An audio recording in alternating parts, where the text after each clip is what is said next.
Entre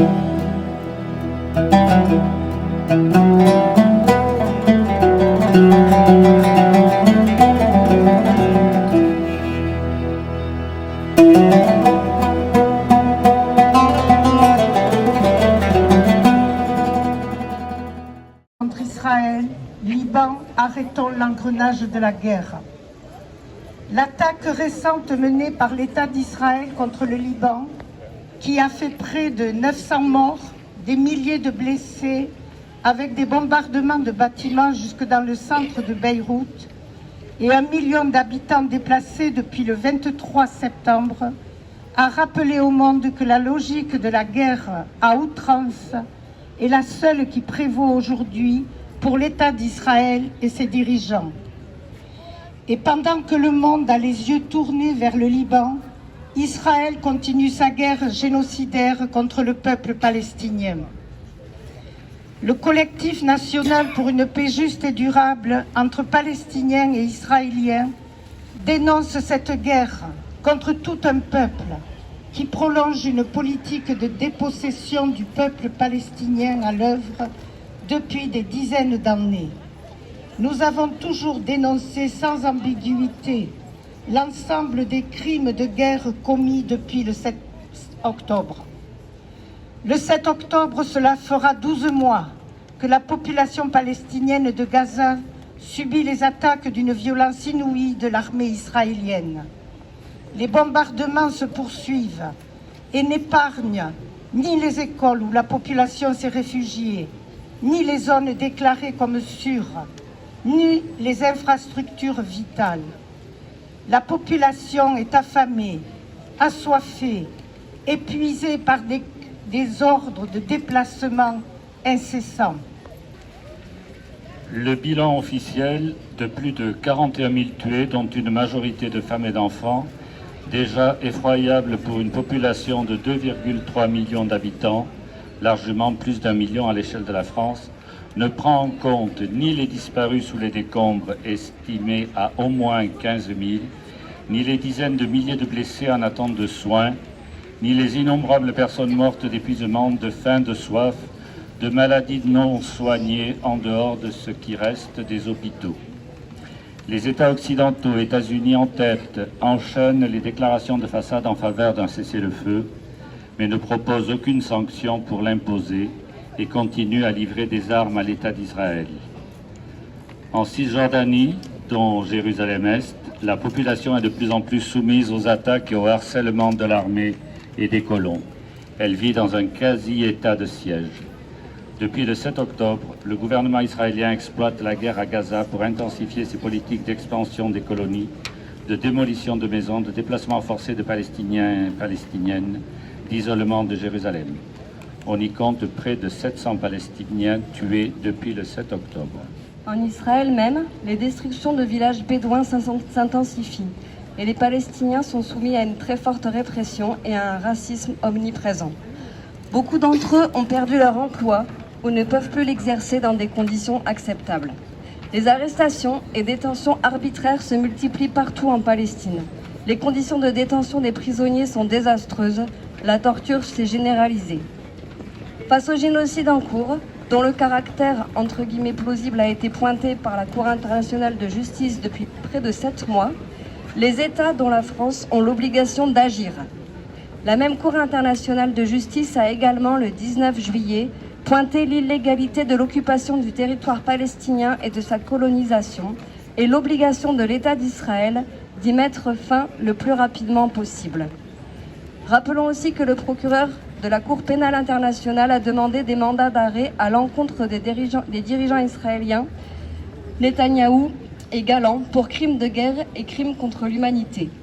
L'Assemblée générale des Nations unies a réclamé le 18 septembre la fin de l'occupation israélienne du territoire palestinien occupé dans les 12 mois et appelé à des sanctions contre Israël. Devant le déni d'humanité qui constitue la situation actuelle, nous appelons à renforcer notre mobilisation et interpellons les autorités politiques de notre pays.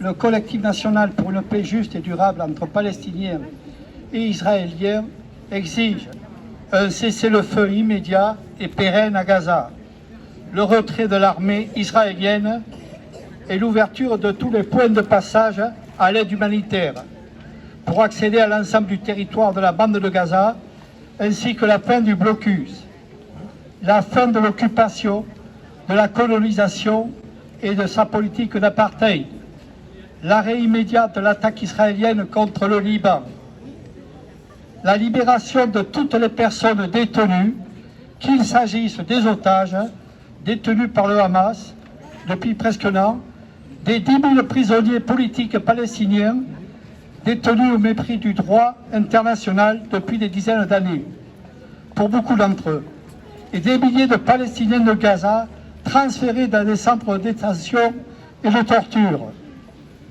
Un soutien matériel et politique à l'UNRWA soumise à des attaques honteuses d'Israël, alors qu'elle joue un rôle irremplaçable auprès des réfugiés palestiniens et de toute la population de Gaza. La protection des journalistes palestiniens et l'ouverture de Gaza à la presse internationale. La fin de l'impunité de l'État d'Israël et des sanctions tant qu'il ne respecte pas le droit international. Un embargo sur toutes les livraisons d'armes, de munitions et de composants militaires à destination d'Israël. Des sanctions diplomatiques, la suspension de l'accord d'association entre l'Union européenne et Israël, la reconnaissance par la France de l'État de Palestine, associée au rappel du droit au retour des réfugiés palestiniens et à l'affirmation du droit du peuple palestinien à l'autodétermination. Une paix juste et durable au Proche-Orient ne sera possible que dans le cadre de la reconnaissance des droits du peuple palestinien. Bonjour à tous et merci d'être là encore. Ça fait un an. Les Palestiniens et les Libanais sont unis par une longue histoire de lutte contre le colonialisme et l'impérialisme. Leur ennemi commun, c'est le régime colonial sioniste, qui a constamment œuvré à la fragmentation de leur région, à piller leurs ressources, à assassiner leurs résistants et à massacrer leur peuple. Depuis près d'un an, la résistance libanaise est aux côtés de la résistance palestinienne contre ce régime. Aujourd'hui, fort de l'impunité totale assurée par ses parrains occidentaux, malgré l'horreur des massacres commis à Gaza, l'État colon s'attaque au peuple libanais, utilisant les mêmes armes, les mêmes méthodes criminelles.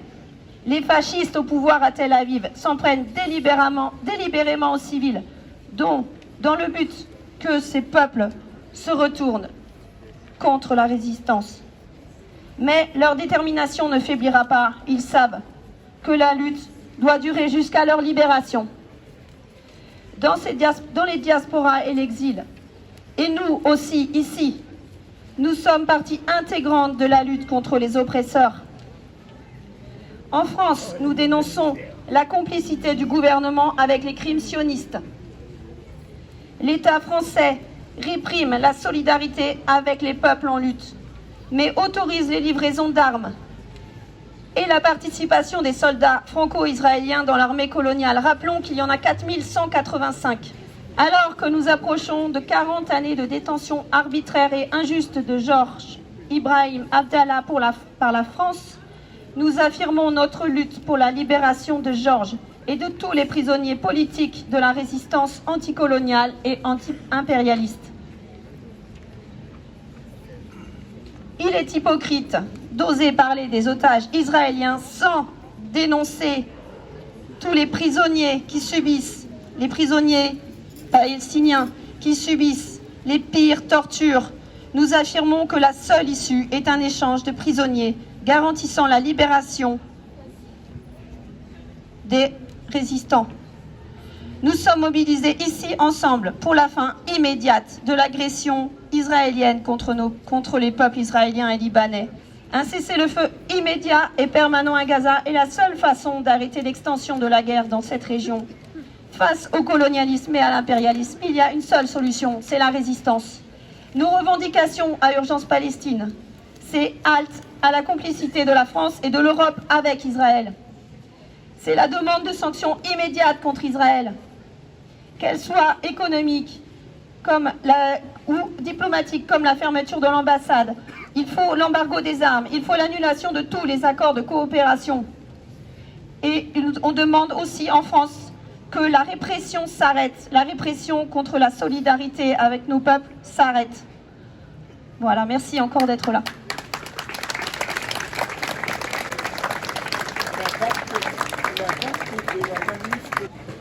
Bon, je vais vous lire un texte propre de la FPS qui est arrivé hier soir et qui prend en compte les derniers événements des derniers jours. Dans la continuité de sa guerre génocidaire à Gaza, l'État d'Israël s'est octroyé le droit d'éliminer tous ceux qu'il considère comme des alliés du peuple palestinien en général et du Hamas en particulier.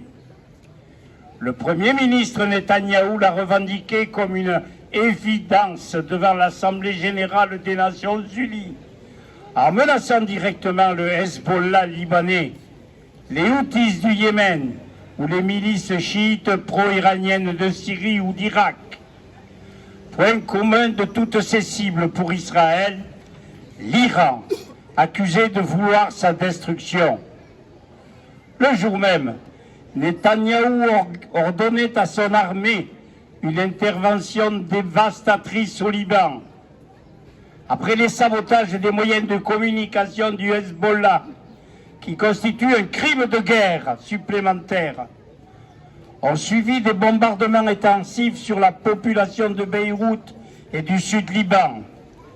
Déjà plus de 900 morts, dont de nombreux enfants et une majorité de civils, des milliers de blessés et 1 million de déplacés.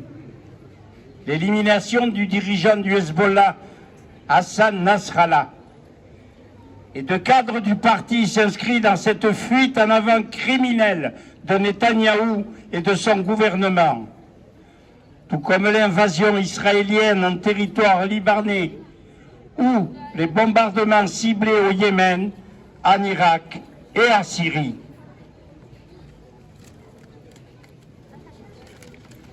Cette agression du Liban est d'autant plus inquiétante qu'elle ne peut être que le prélude à une autre sur l'Iran.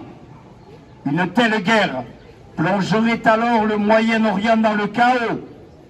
Et pendant ce temps, les massacres commis par Israël à Gaza se poursuivent quotidiennement, bien qu'occultés médiatiquement.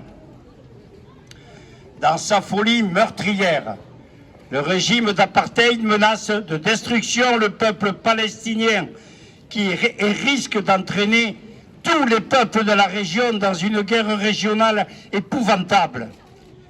Et il le fait avec le soutien explicite, financier, politique et militaire des États-Unis et de la France.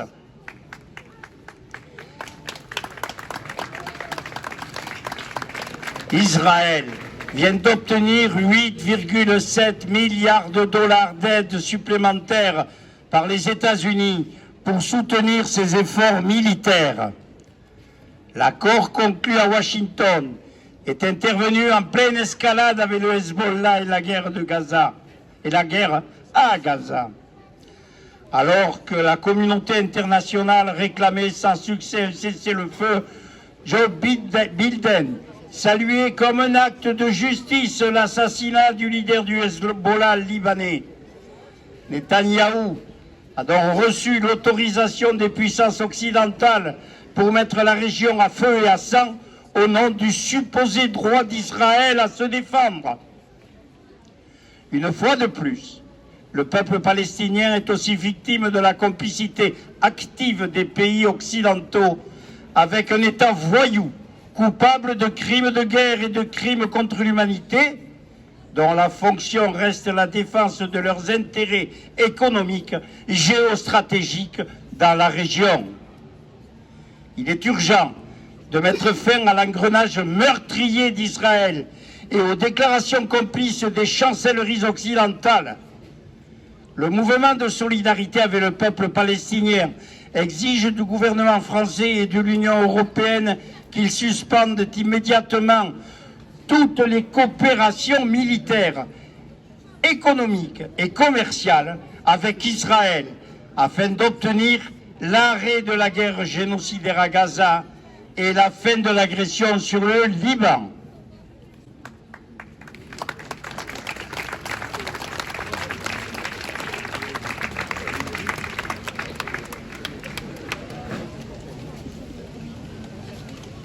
Nous avons tous quelqu'un de proche que nous avons hâte de retrouver le soir en entrant chez nous.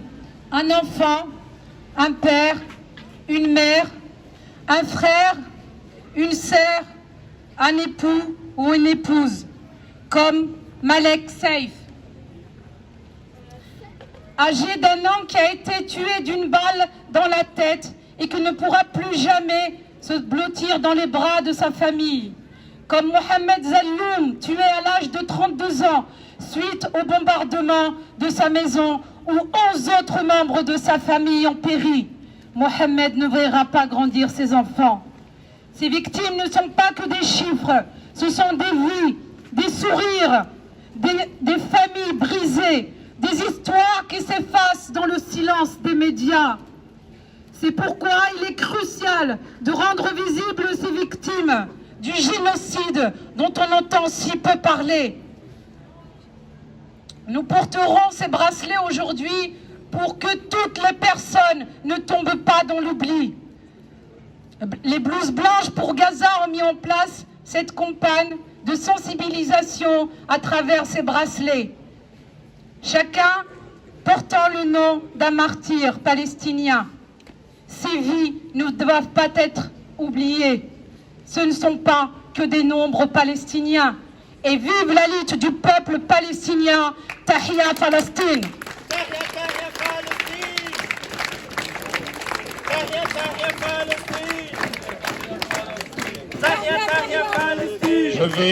Je vais passer la parole à Daniel qui va vous lire quelque chose.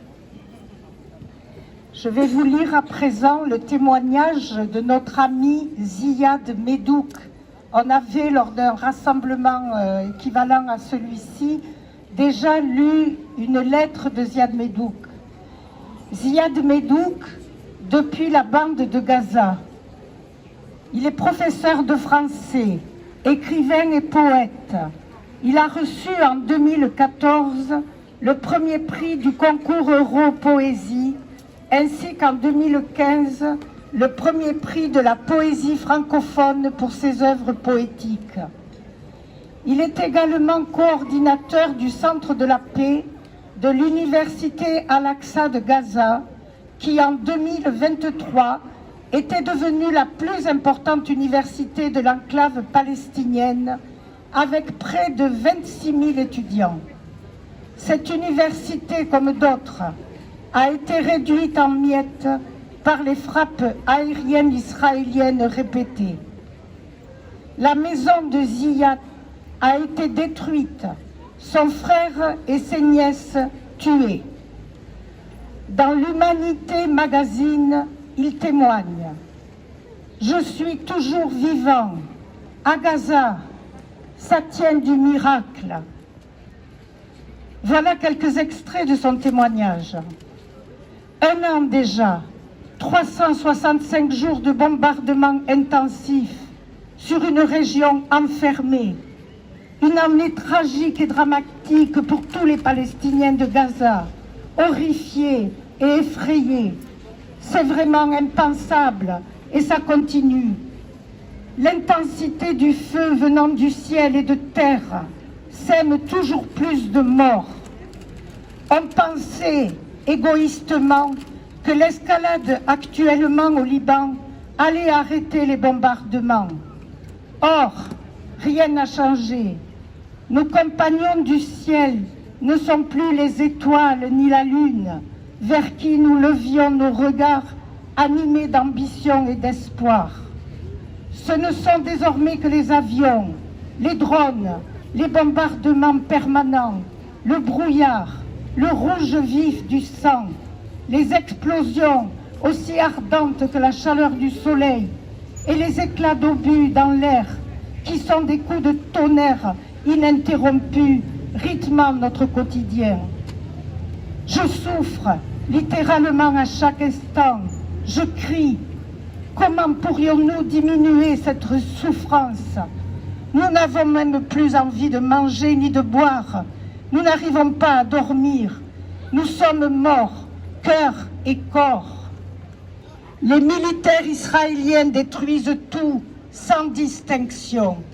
Immeubles, maisons, bâtiments, hôpitaux, centres d'accueil, mosquées, églises, usines, bibliothèques, centres médicaux, écoles, universités, librairies, stations électriques, puits d'eau, parcs, banques, associations, stades, monuments historiques, centres commerciaux et terrains agricoles. Le véritable objectif de cette 5e offensive militaire en 14 ans est de briser la volonté remarquable d'une population civile résistante qui a choisi de défier le blocus et toutes les mesures atroces de l'occupation, quitte à rester et vivre dans les ruines des bombardements et dans des conditions inhumaines. Je souffre, comme toute la population, mais je suis toujours là, en chair et en âme, pour continuer à faire mon devoir d'écrire et de témoigner de la folie meurtrière. Novembre 2023, les chars et les blindés israéliens sont arrivés dans mon quartier, encerclant pendant 48 heures l'immeuble avec 60 de mes voisins, sans eau, sans nourriture et sans électricité, dans la peur et l'attente d'une attaque qui allait nous coûter la vie. Personne ne bougeait ou ne parlait jusqu'au retrait des chars. Le 1er décembre, j'ai été obligée de quitter mon immeuble et mon quartier car les avions militaires, les chars et la marine israélienne bombardaient à proximité. On n'a rien pu prendre avec nous dans notre premier déplacement forcé. J'ai tout perdu, mes affaires, mes économies, mes livres, mes vêtements, mais surtout mes souvenirs. Avec la famine, j'ai été obligée de manger des herbes pour survivre. Une vraie famine s'est installée. On ne trouve rien sur les marchés. Les produits alimentaires sont introuvables. Cette agression est la plus violente, la plus meurtrière jamais vue depuis la guerre de 1967. Plusieurs organisations internationales présentes sur le terrain, Médecins sans frontières, Médecins du monde, ont des chiffres provisoires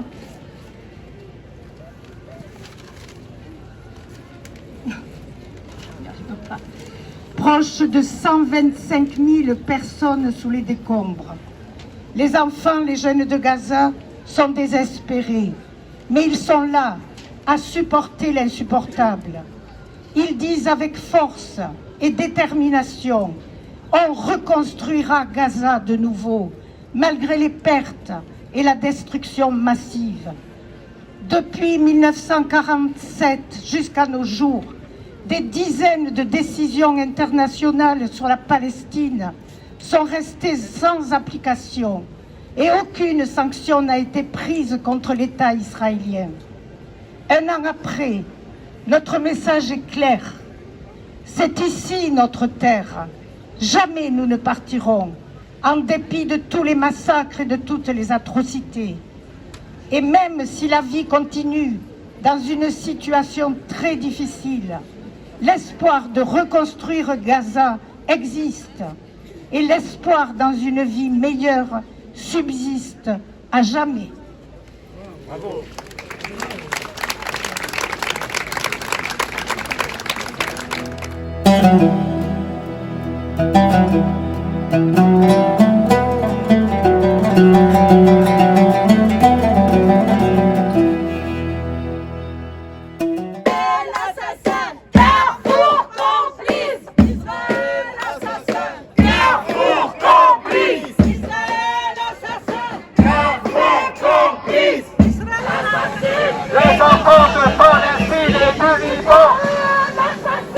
Les enfants de Palestine et du Liban.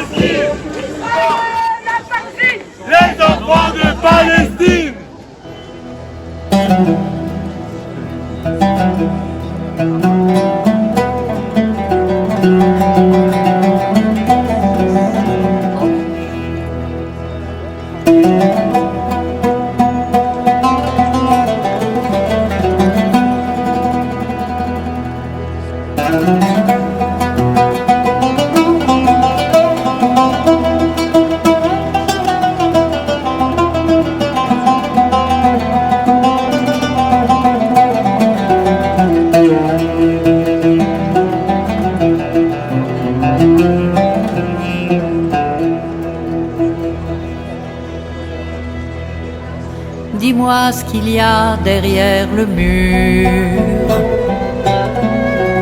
qui balafre notre horizon et qui défigure la nature avec ses plaques de béton. Petit, il y a nos oliviers, nos puits, nos sources, nos collines et nos villages abandonnés qui furent jadis la Palestine.